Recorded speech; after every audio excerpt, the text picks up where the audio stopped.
14th session of the Senate in the second regular session of the 17th Congress is hereby called to order. Senator Greg Onasan will lead us in prayer.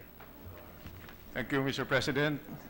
Ama namin, turuan po ninyo kami upang mapagtuunan namin ang pansin at tugunan ang mga tunay na suliranin ng aming mahal na inang bayan at ng mamamayan. Gabayan po ninyo kami upang umiral ang hustisya at katotohanan at mapigil ang walang habas na pang-aabuso ng kapangyarihan at panggigipit sa isa't isa.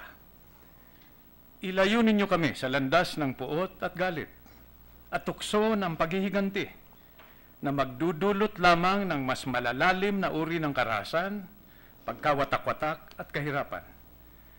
Bigyan po ninyo kami ng sapat na lakas at tibay ng paninindigan upang magkaisa at patuloy na magsikap upang makamit ang mailap na katahimikan, kaayusan, kaunlaran at kapayapaan. Siya nawa. Secretary, please call the roll. Kiko, happy birthday. The Honorable Senators Angara, tama, Aquino, Binay, Dilima, Drilon, Ejercito, Escudero, Gatchalian, Gordon, Onasan, Hontiveros, Lacson, Ligarda, Pacquiao, Pangilinan, Po, Recto, Soto, Trillanes, Villanueva, Villar, Soberi, Senate President Pimentel. Pacquiao. Sino absent? With 21 senators present, the chair declares the presence of a quorum. Majority Leader. Mr. President, I move that we dispense with the reading of the journal of the 13th session, Wednesday, August 23, 2017, and consider the same as approved. Is there any objection?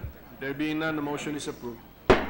Mr. President, I would like to acknowledge some guests in the gallery today. The constitutional law first-year students of the Philippine Law School headed by the class president John Leo Bawalan, also the University of the East Manila, grade 12, Humanities and Social Sciences students and faculty members. I'd like to welcome them to the Senate, Mr. President. Welcome to our guests and to the constitutional law students. Study very well. Mr. President, I move that we proceed to the reference of business. Any objection? Hearing none, the motion is approved.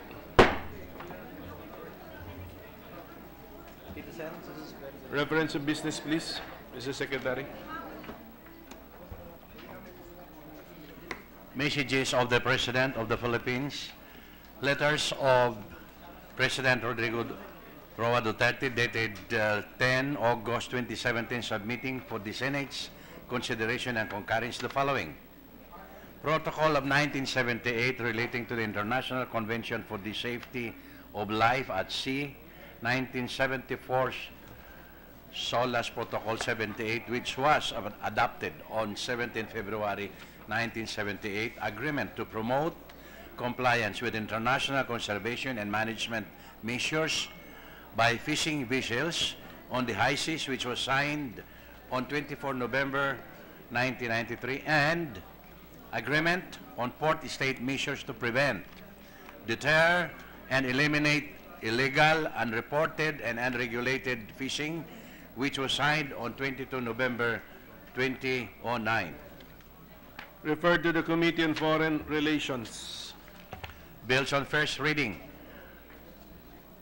1564, an act mandating law enforcement personnel to wear a body camera during law enforcement and special police operations, providing guidelines for the use of body camera and video footage retention, and penalizing non-compliance with recording and retention requirements. Senator Pangilinan. To the Committee on Public Order and Dangerous Drugs. 1565, an act amending sections 443, 454, and 463 of Republic Act Number 7160, otherwise known as the Local Government Code of 1991, Senator Maria Lourdes Nancy Binay. To the Committees on Local Government and Tourism. Communication. Letter from the Bangko Sentral ng Pilipinas transmitting to the Senate copies of the following certified and authenticated BSP issuances in compliance with Section 15, Paragraph A of Republic Act Number 7653, the New Central Bank Act, Circular Letter Numbers CL-2017-047 and 048 dated 11 and 7 August 2017. To the Committee on Banks, Financial Institutions, and Currencies. Additional reference of business. Bills on first reading, 1566, an act amending Commonwealth Act number 473, otherwise known as the Revised Naturalization Law, and for other purposes, Senator Sobiri. To the Committee on Justice and Human Rights. 1567, an act appropriating the amount of 10 billion pesos for the rehabilitation and reconstruction of Marawi City and other municipalities in the province of Lanao del Sur affected by the armed conflict in the area, Senator Sobiri. To the Committee on Finance and the Senate Special Committee on Marawi City Rehabilitation. Resolutions.